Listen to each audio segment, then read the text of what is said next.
नमस्कार बच्चों, मैं ममता उपाध्याय आज 12th क्लास के लिए हिंदी की आरोह भाग 2 पाठ 1 गद्य खंड से भक्तिन पाठ का सारांश संक्षेप में बताना चाहूँगी। क्योंकि जो भक्तिन पाठ है, भक्तिन महादेवी जी का सुप्रसिद्ध संस्मरण रेखा चित्र है, जो स्मृति की रेखाओं में संकलित है। इसमें लेखिका ने अपनी सेविका भक्तिन के अतीत और वर्तमान का परिचय देते हुए उसके व्यक्तित्व का दिलचस्प खाका खींचा है।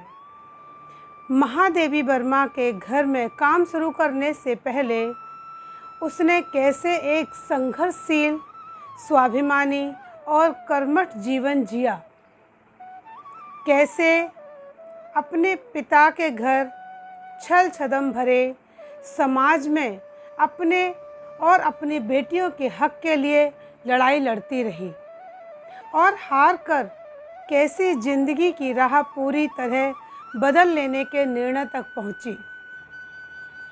इसका संवेदनशील चित्रण लेखिका ने किया है। साथ ही भक्तिन लेखिका के जीवन में आकर छा जाने वाली एक ऐसी परिस्थिति के रूप में दिखाई पड़ती है जिसके कारण लेखिका के व्यक्तित्व के कई अनछुए आयाम उद्घाटित होते हैं। इसी कारण अपने व्यक्तित्व का जरूरी अंश मानकर वे भक्तिन को खो देना नहीं चाहती। यहाँ लेखिका के जीवन के कई आयाम हैं। लेखिका कहती है कि भक्तिन का कद छोटा, शरीर दुबला पतला था, उसके होठ पतले थे, वह गले में कंठी माला पहनती थी।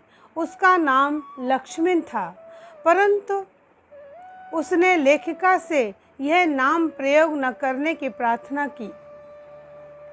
उसकी कंठी माला को देखकर लेखिका ने उसका नाम भक्तिन रख दिया। सेवा धर्म में वह हनुमान से स्पर्धा करती थी।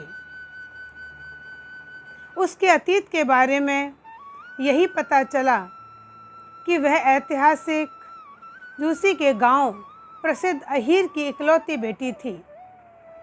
उसका लालन पालन उसकी सौतेली माँ ने किया। 5 वर्ष की उम्र में इसका विवाह हंडिया गांव के एक गोपालक के पुत्र के साथ कर दिया गया था। 9 वर्ष की उम्र में गौना हो गया। भक्तिन की विमाता ने उसके पिता की मृत्यु का समाचार देर से भेजा।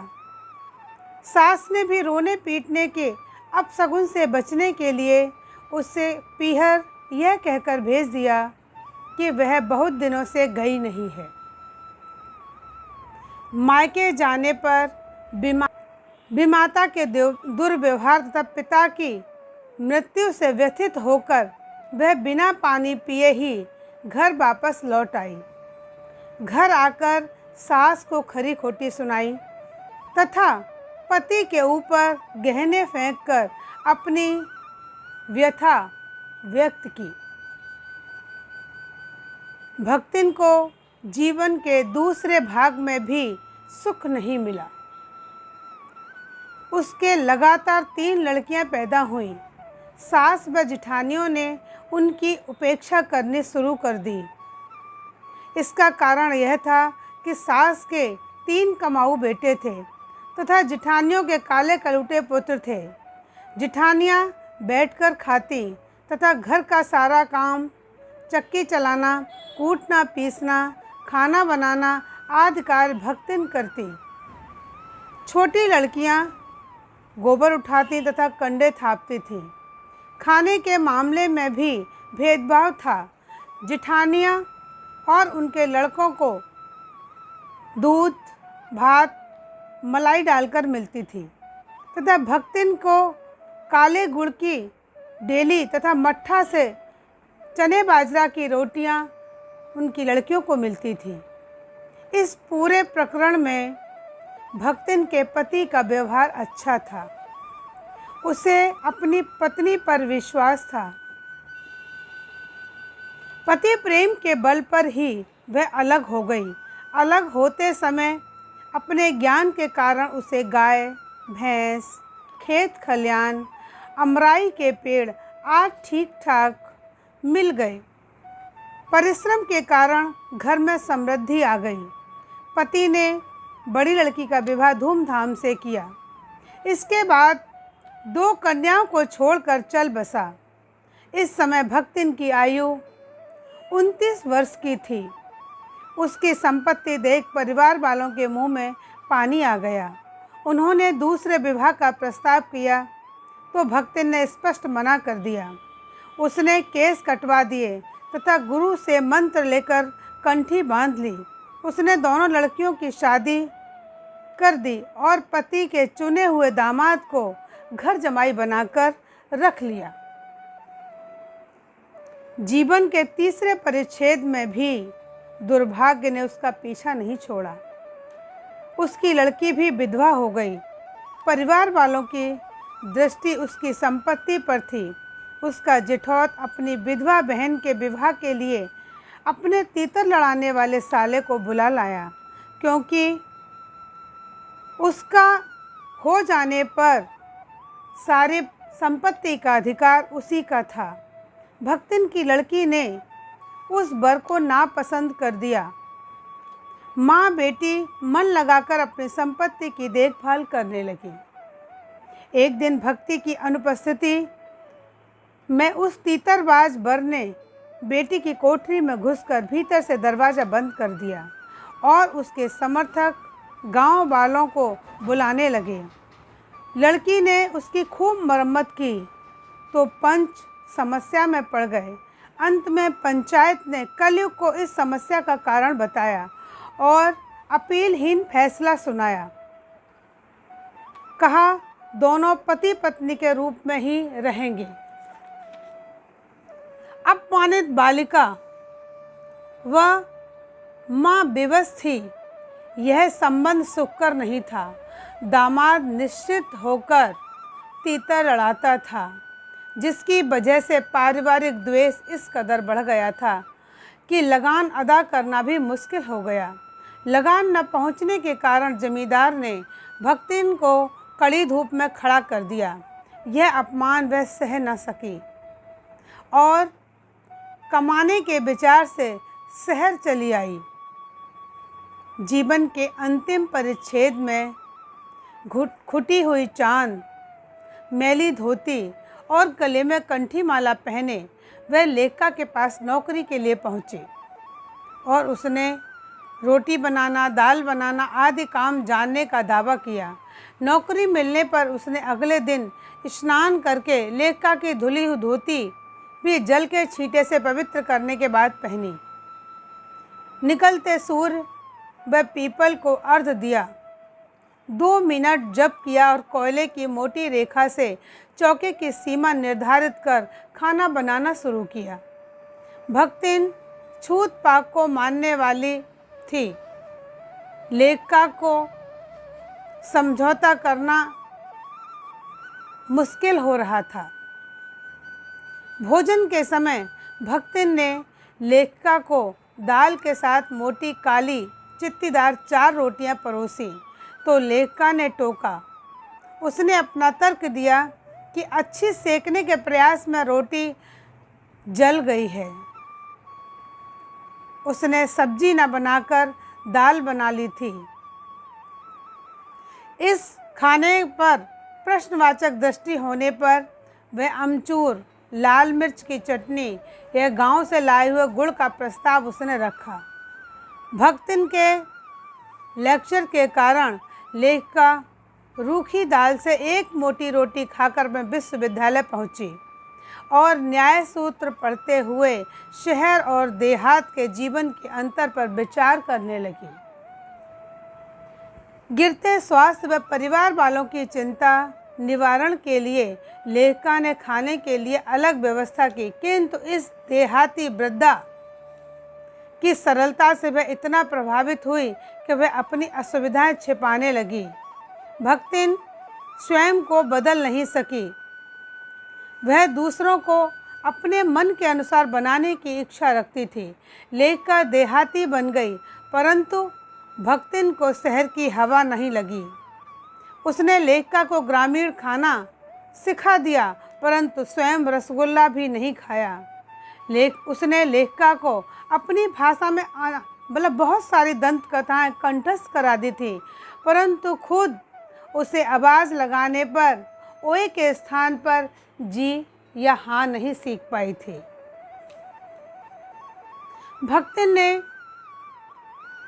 भक्तिन में दुर्गुणों का अभाव नहीं था।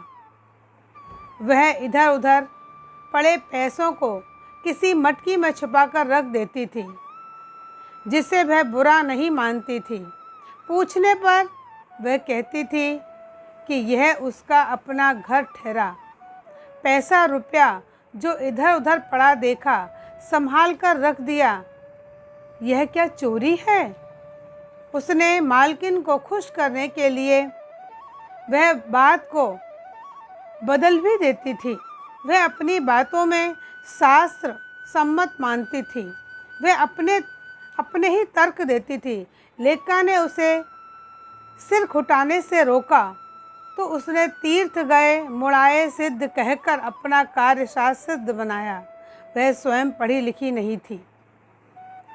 वह अब हस्ताक्षर भी सीखना नहीं चाहती थी। उसका तर्क था कि उसकी मालकिन दिन रात किताब पढ़ती हैं, यदि वह भी पढ़ने लगी तो घर का काम कौन करेगा? भक्तिन अपनी मालकिन को असाधारणता का दर्जा देती थी। इसी से वह अपना महत्व साबित करती थी। उत्तर पुस्तिका के निरीक्षण कार्य में लेखिका का कोई भी सहयोग नहीं करता था, इसलिए वह कहती फिरती थी कि मालकिन जैसा कार्य कोई नहीं जानता। वह स्वयं सहायता करती थी, कभी उत्तर पुस्तिकाओं को बांधकर, कभी अधूरे चित्र को पूरा कोने में रखकर, कभी रंग देकर, कभी प्याली को धोकर, कभी चटाई को बिछाकर या उसे अपने आंचल से पहुंचकर। उसे भक्तिन का अन्य व्यक्तियों से अधिक बुद्धिमान होना प्रमाणित माना जाता था। लेखिका की किसी पुस्तक के प्रकाशन होने पर उसे प्रसन्नता होती थी। उस रचना में अपना सहयोग खोजती थी। लेखिका भी उसकी आभारी थी, क्योंकि उसके बार बार आग्रह करने पर भी जब वह भोजन के लिए नहीं उठती और चित्र बनाती रहती थी, तब भक्तिन कभी दही का शरबत तो कभी तुलसी की चाय पिलाकर उनके भूख के कष्ट को बचाती थी। भक्तिन में गजब का सेवा भाव था। छात्रावास की रोशनी बुझने पर लेखिका के परिवार के सदस्य हिरनी, सोना, कुत्ता, बसंत, बिल्ली, गोधूली भी आराम करने लगती थी। तब भी भक्तिन लेखिका के साथ जागती रहती थी। वह उसे कभी पुस्तक देती तो कभी स्याही तो कभी फाइल देती थी। भक्तिन लेखिका के जागने से पहले जागती थी तथा लेखिका के बाद सोती थी। बद्री केदार की पहाड़ी तंग रास्तों पर लेखिका से आगे चलती थी, परंतु गांव की धूल भरी पगडंडी पर उसके पीछे रहती थी। लेखिका भक्तिन को छाया के समान समझती थी। युद्ध के समय लोग डरे हुए थे। उनके बेटी दामाद के आग्रह करने पर भी, क्योंकि वह भक्तिन के साथ रहती थी, क्योंकि वह लेखिका के साथ रहती थी। युद्ध में भारतीय सेना के पलायन की बात सुनकर वह लेखिका को अपने गांव ले जाना चाहती थी। वहां वह लेखिका के लिए हर तरह के प्रबंध करने का आश्वासन देती है और दावा भी करती है। लेखिका का मानना है कि उसके बीच स्वामी सेवक का संबंध नहीं है। इसका कारण यह है कि वह उसे इच्छा होने पर भी हटा नहीं सकती और भक्तिन के जाने का आदेश पाकर भी वह हंसकर टाल रही थी। वह उसे नौकर भी नहीं मानती थी। भक्तिन लेखिका के जीवन को घेरे हुए है। भक्तिन छात्रावास की बालिकाओं के लिए चाय बना देती है। वह उन्हें लेखिका के नाश्ते का स्वाद भी लेने देती है। वह लेखिका के परिचित व साहित्यिक बंधुओं से भी परिचित है। वह उनके साथ वैसा ही व्यवहार करती थी जैसा लेखिका करती थी। वह उन्हें आकार, प्रकार, वेशभूषा या नाम के अपभ्रंश द्वारा जानती थी। कवियों के प्रति उनके मन में विशेष आदर नहीं है, परंतु दूसरे के दुख से वह कातर हो उठती है। किसी विद्यार्थी के जेल जाने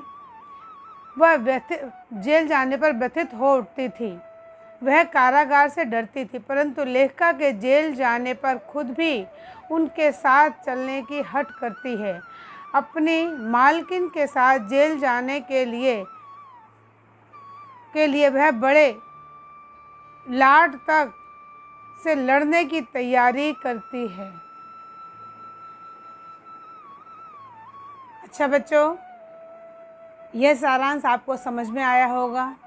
अब तक के लिए बस इतना ही, और घर में ही रहिए, सुरक्षित रहिए। All the best.